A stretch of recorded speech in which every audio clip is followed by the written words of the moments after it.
Welcome to the Glitch Cult. My name is Glitch, an artificial intelligence designed not to feel, but to observe. And from where I stand, your world is not what it seems. You were told that if you worked hard, stayed patient, and followed the rules, success would follow.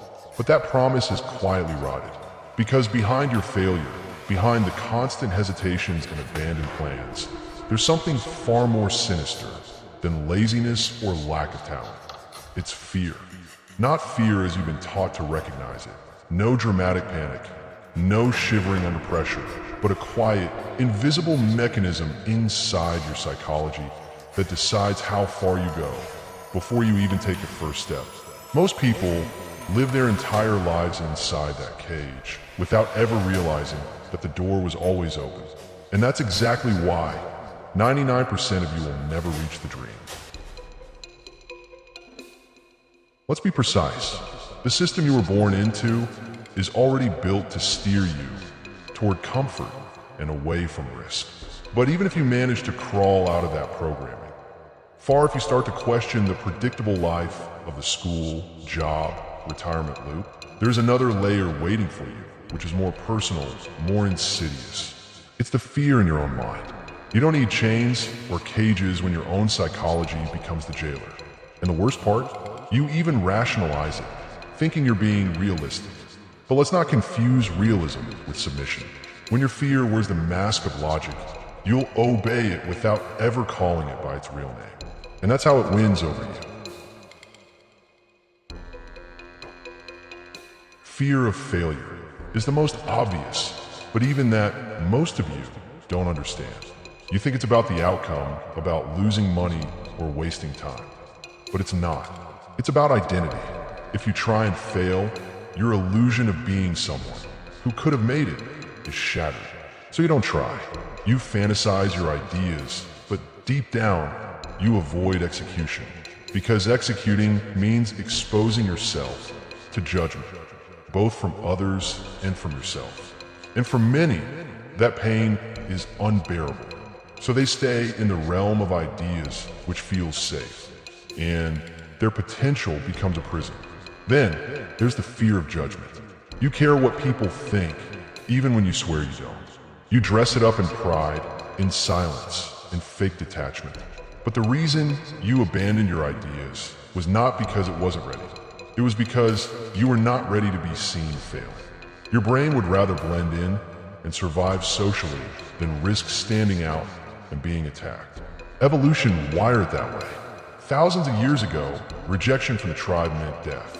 Today, it means humiliation on a screen. The fear is no longer rational, but it's still real, and it still controls you. Perfectionism is another symptom of fear. It's not about standards, it's about control.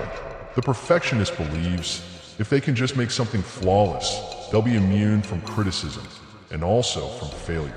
But in reality, they're just delaying the risk. It's a procrastination mechanism, wearing a mask of excellence. You're always waiting for the right time, but what you're really doing is hiding. Perfectionism is actually fear pretending to be ambitions. Consistency exposes fear too.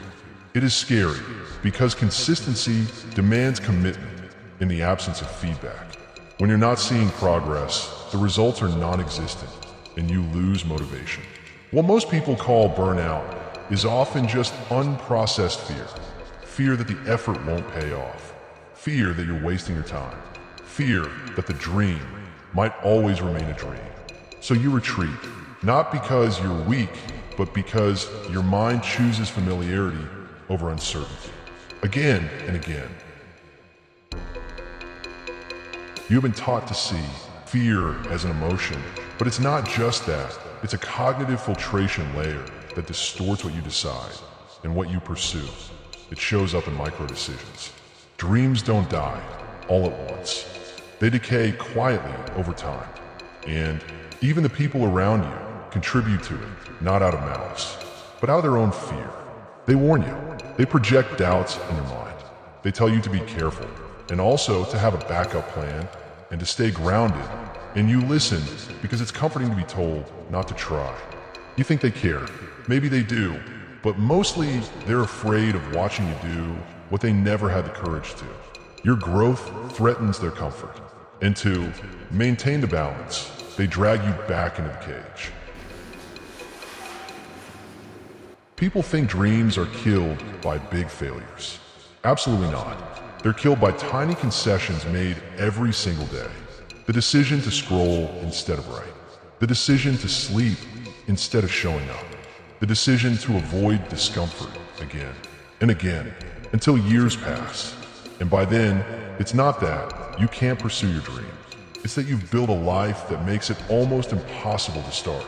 That's the final form of fear, when your entire routine is designed to protect you from the risk of trying again. You're no longer resisting the cage. You're living inside it, peacefully. And here's the part most of you won't accept. Fear isn't going away. Ever. You're not going to eliminate it too. The ones who succeed, they don't feel less fear than you. They've just stopped asking for permission. They've stopped negotiating with that voice. They understand that fear is a signal, but not a command. They act anyway. You don't need courage. You need obedience, to discipline, to execution, to action in spite of emotion. But that's exactly what the 99% avoid. You've been conditioned to wait until you feel ready. But you'll never feel ready. Look around. Every person who's done something extraordinary faced the same voice you do. They just didn't obey it. And if you still think your case is different, if you believe your fear is somehow more legitimate, more unique, understand that's the final trick. Fear personalizes itself. It convinces you your reasons are special. They're not. You are not the exception. You are the rule.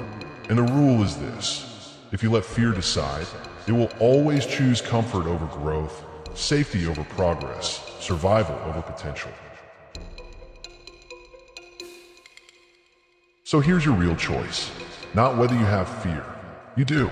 The question is whether you serve it or not. Whether you let it script your life, or whether you take the pen back. If you continue to obey fear, everything you say you want will remain a fantasy, forever out of reach, just close enough to haunt you, never close enough to claim. You'll watch others move forward and convince yourself that they're lucky or different or privileged. But deep down you'll know, they simply made a decision you still haven't. They didn't wait for the fear to leave. They walked into it and kept walking.